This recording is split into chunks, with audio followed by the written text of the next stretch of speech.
එහෙනම් ගම්භාරපතින් දේවාලයට පේරාදෙණියේ ඉඳලා ආපු දරුවෝ සුවපත් වෙලාද පිටත් වෙන්න හදන්නේ. ඉතින් එයාලට මේ සම්බන්ධව කතා කරන්න අවශ්‍යයි කියලා මාව දැනුවත් කළා. එහෙනම් එයාගෙන්ම අහලා බලමු කොහොමද අතනීප තත්ත්වෙ තිබ්බේ දැන් කොහොමද කියලා. ආයිබෝන් යාළුවනේ මමත් පෙරදෙනියේ ඉඳලා තමයි මෙහි ආවේ. ඉතින් මමත් අවුරුදු 15ක ඉඳලා දුක් වලට මුහුණ දුන්නා. ලෙඩ දුක් වලට, කොන් දෙකක්කුම් වලට, බඩ එකක්කුම් වලට තනිකමින් සෑහෙනකල් මේ පීඩා විඳ එක්කෙනෙක්. ඉතින් මම සරණක් සොයාගෙන දේවාලය හැමතැනම ගියා. ඉංග්‍රීසි බෙහෙත් කරා, ස්කෑන් කරා, ඒ කරත් අහු වුණා, කරත් හොඳ වුණේ නැහැ. ඊට පස්සේ ඉතින් ඕම කාලයකදී මට ජීවිතෙත් එපා වෙලා හිටියේ, අතහැරලා දාලා හිටියේ. ඊට පස්සේ සරණක් හොයාගෙන ඉද්දි මට FB එකෙන් හම්බුණා මේ වෙද මහත්තයා. ඊට පස්සේ ගම්බාර පතිනි දේවාලයේ නමින් තමයි හම්බුනේ. මට ඊට පස්සේ දැනුණා හොඳයි කියලා. ඊට පස්සේ මම වෙද මහත්තයත් එක්ක සම්බන්ධ වෙලා ආවා මෙතෙන්ට ඇවිල්ලා එතුමත් එක්ක මෙතන වැඩ ටික කරගෙන ගියා. වැඩ ටික කරගෙන යනකොට මට දවස් දෙක යනකොට සුවයක් දැනුණා. ඒ කියන්නේ මගේ තිබ්බේ ඉනාදෝෂයක් තිබ්බේ. ඒ ඉනාදෝෂයට ප්‍රතිකාර කරගෙන යද්දි දවස් දෙක වෙද්දි මටම දැනුණ සුවයක්. ඊට පස්සේ දවස් 3 4 5 යද්දි සම්පූර්ණ සුවයක් මට දැනුණා. ඉතින් ඔයාලත් එන්න. ඔයාලා ඇවිල්ලා කරන්න තියෙන්නේ වෙන මොකුත් නැහැ. ඇවිල්ලා දවස් 5ක් ඉන්න තියෙන්නේ. කාලා බීලා මෙහි උදව් කරන්න ඉන්නවා. ඔයාලට කණ්ඩ බොණ්ඩ හැමදේම දෙනවා. ඔයාලට තියෙන්නේ ඉන්න විතරයි. ඉන්න වතාවට ටික කරගෙන ඉන්න විතරයි. ප්‍රතිකාර ඔක්කොම ගුරුන් වහන්සේ කරනවා. ඔයාලටම දැනේ වෙනසක්. ඉතින් ඔයාලා එන්න මං කිව්වට බෑ. ඔයාලා එන්න ඕනේ. ඔයාලා ඇවිල්ලා මෙතෙන්ට ඇවිල්ලා බලන්න ඕනේ. මාත් ඔය දේවාලය හැමතැනම ගියා. එයාලා ශනික ප්‍රතිකාර විතරයි කරන්නේ. ඒ වෙලාවට සල්ලි ගන්නවා. ඒ වෙලාවට ප්‍රතිකාරයක් කරනවා. අපි හිත වෙනස් කරලා තමයි එයාලා වැඩ කරන්න බලන්නේ. ඉතින් මෙතන එහෙම නැහැ. මෙතන හරියාකාරව දවස් 5ක් තියාගෙන ප්‍රතිකාර කරලා හරියට වැඩේ වුණාද නැද්ද කියලා පරීක්ෂා කරලා තමයි ගෙදර යවන්නේ. ඉතින් මටත් දැනෙනවා දැන් මං සුවයි කියලා. ඉතින් ඔයාලත් ඇවිල්ලා බලන්න. ඇවිල්ලා බලලා මෙතන අත්විඳලාම බලන්න. ඔයාලටම දැනෙයි සුවය.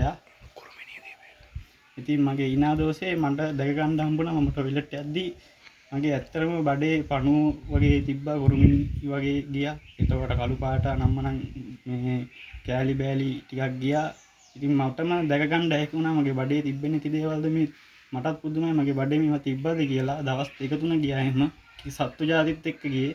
ඉතින් මට පුදුමයි ඇත්තටම එහෙම බඩේ තිබ්බද නැද්ද කියලා මට හිතා ගන්න බෑ. ඉතින් ඒ වගේ දේවල් තිබ්බා. ඊට පස්සේ ඔක්කොම සුද්ධ කරලා දුන්නා. විරේක කරා. ඉතින් දැන් මට සම්පූර්ණ සුවයි.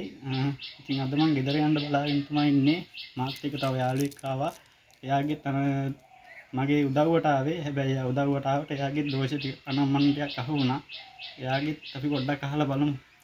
ඔව් ඇත්තටම මම යාළුවත් එක්ක මං ආවේ මෙහෙට. මම දන්නේ මෙහෙ සම්බන්ධව මම යාළුවගෙන් තමයි මම දැනගත්තේ මෙහෙම දේවල්යක් තියෙනවා කියලා. ඊට පස්සේ ආයෙමු කියලා අපි දවස් කිහිපයකින් මෙහෙට එන්න පිටත් වුණා. ඒ ආවට පස්සේ අපි ඊට ඉස්සෙල්ලා ඉඳලා ඉස්සරහරි දේවාලයකට හරි මේ ගිහින් තියෙනවා. ඒත් අපි ඒ තිබ්බ තත්ත්වෙ නෙමෙයි මෙතන හරිම වෙනසක් දැක්කේ. අපි ආවට පස්සේ මෙතන සාමාන්‍යයෙන් පන්සලකට හා සමාන බුදුන් වැඳගෙන ඒ ආගමික කටයුතු හරි පිළිවෙලට කරගෙන ඒ දේවාලේ පැත්තත් ඒ වෙද මහත්තයා ඒක හරියට කරගෙන ඒ වගේ මගේ යාළුවාගේ ගායන දෙයක් තිබ්බා. ඒක බලලා ඒ විදිහට වැඩ කරා. එතකොට අපිට එක දවසකින් යන්න නෙමෙයි. අපිට දවස් 5ක් අපි නැවතිලා ඒක හරියටම විවේක කරලා ඒවා පරීක්ෂා කරලා ඒක ගියාද නැද්ද ඒවා හරියටම බලලා තමයි මේ මෙතන ඒ තාත්තු කටයුතු කරන්නේ. ඊට පස්සේ ඒ වගේ එයාට සුරයක් දැම්මා. සුර දාලා ඒ වැඩ කටයුතු ටික කරා. ඒ වගේම මටත් තිබ්බා. මමත් දැනගෙන හිටියා මටත් මොනවා හරි දෙයක් තියෙනවා කියන්න. මට ඒක එහිනම්ම තිබ්බා. ඒක ඊට පස්සේ මෙහෙට ආවට පස්සේ එනකොටත් මගේ බඩේ අමාරුවක් තිබ්බා. බඩේ වම් පැත්තෙන් කැක්කුම අල්ලන එක මට සෙනිකව කොයි වෙලාවෙත් ඒක තියෙනවා. ඊට පස්සේ මෙහෙ ආවට පස්සේ මටත් මගේ වෙලාවත් ටිකක් බලලා තෙල් මතුල්ලා හරි මේ සාන්ති කරලා පස්සේ ඒක මගේ බඩේ අමාරුව නැති වුණා. ඉඳලා හිටලා ගත්තා. ඒත් ඒ අර සාත්තු කිරීමෙන් ඒකත් తాවකාලික මට නැති වුණා. ඉතින් මට හිතා ගන්න පුළුවන් සාමාන්‍යයෙන් මම එක දිගටම තිබ්බ දෙයක්. ඒක විනාඩි 5කටවත් නැති වුණේ නැහැ. ඒක මෙතෙන් ආවට පස්සේ මට නැති වෙන්නත් නැවත අර මං වැඩ කරගෙන යන තැන්වල ඒක මට ඇති වෙනකොටත් මං දන්නවා මෙතන සත්‍යදී. ඒ වගේම මමත් ඒකට ඒ වැඩ කටයුත්තට මමත් එන්න ඕන.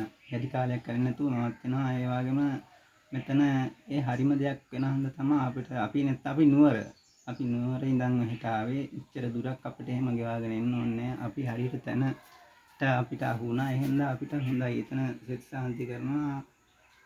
ඇත්තටම අපිට හරිම තැන අහු වුණා. ඉතින් ඇත්තටම මටත් කියන්න තියෙන්නේ මේ උදව් උපකාර කර මේ ගුරුන් වහන්සේ ඇතුළු මේ නිවසේ අනිත් පවුලේ සියලුම දෙනාට මේ පින් නිර්වාණය අවබෝධය පිණිස